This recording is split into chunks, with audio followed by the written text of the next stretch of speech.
Luigi's Mansion was released for the GameCube as a launch title back in 2001 and has become a classic. Since its release, it has sold more than 25 million copies worldwide, with people celebrating the game, especially during Halloween.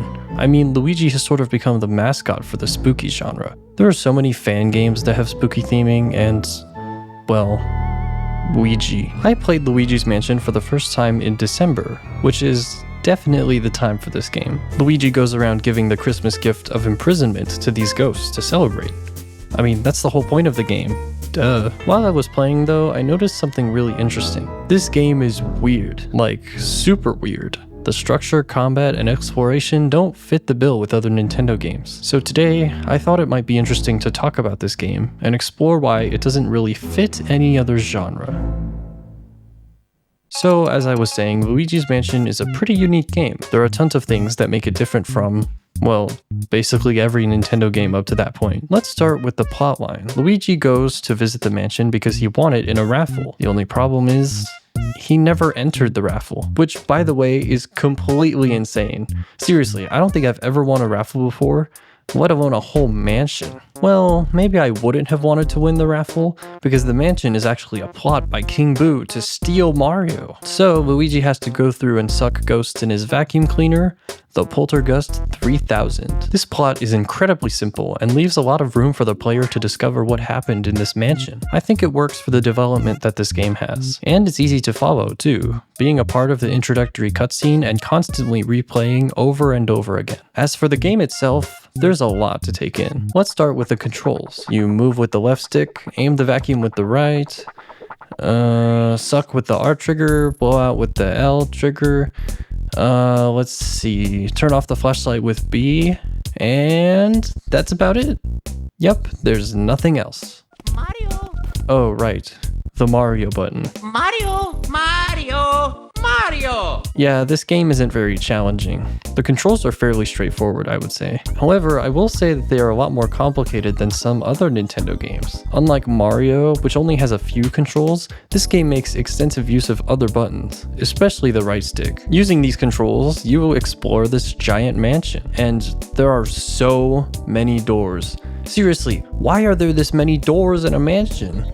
And they're all locked behind keys. I mean, how many keys are in one house? Well, regardless of the key situation, the game is super linear. Basically, each area has a few rooms with portrait ghosts. These ghosts are more human than the standard enemies and can be harder to kill. These rooms eventually lead to a boss. These bosses can be surprisingly challenging. I found Boolossus the most challenging aside from King Boo, but they aren't that difficult. After the boss, a new area unlocks and a new chapter begins. While there aren't many hints for the player in each room, there's enough information that can help them figure out what to do. I appreciate the mix of puzzle and action in this game. What's especially interesting about this system is that it never truly returned in any other Luigi's Mansion game. The other games took more of the puzzle-solving approach instead of the combat and controls. I don't mind that they did it like this, but it's just a little weird. I mean, I like traveling this giant mansion, having to go back and forth between areas of the game. It's great. I hope they go back to the basics in whatever next game they make. Let's talk about the greatest part of this game that I think makes it so fun for first time and returning players: replayability. This game is so short and honestly kind of challenging, I can't even lie to you. My casual playthrough probably took around 9 hours to complete, and I almost got the A rank mansion on my first try. It's really not that bad. For people who like replaying their games, this is one of those that's super easy to pick up. It's a lot like those old retro games. You know, the ones on the NES that take like 2 hours max to beat. Yeah, it's like that. Being able to replay this game from time to time keeps the experience fresh, and it's definitely my favorite thing about it. Of course, there's the Hidden Mansion too, which makes the ghosts harder and the areas more, how should I put it, trolly. The PAL and 3DS versions both have a version that completely mirrors the game, but don't play the 3DS one. It's not very good. Oh, and let me take a minute to talk about the music. The music in this game is based on the main theme for the most part. What's great about that though, is it's pretty subtle. There are many places throughout the game where it can be heard, but it might not be immediately obvious. For example, when Luigi tries to open a door, this is the sound that can be heard. I don't know about you, but I immediately thought of the bass line that the main theme uses.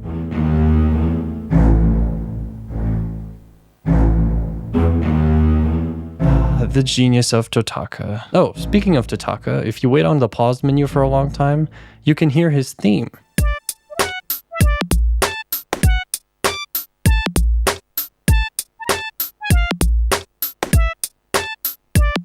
Pretty cool. Overall, Luigi's Mansion was a huge departure from any other game series that Nintendo had created up to that point, being the only launch title to not feature Mario and having a lot of unique elements that align more with older Nintendo titles. If you're in the spooky spirit like I was back in December, I highly recommend this game. It's not the craziest, most revolutionary game in the world, but what it has to offer is nothing short of a good time. And isn't that what it's all about?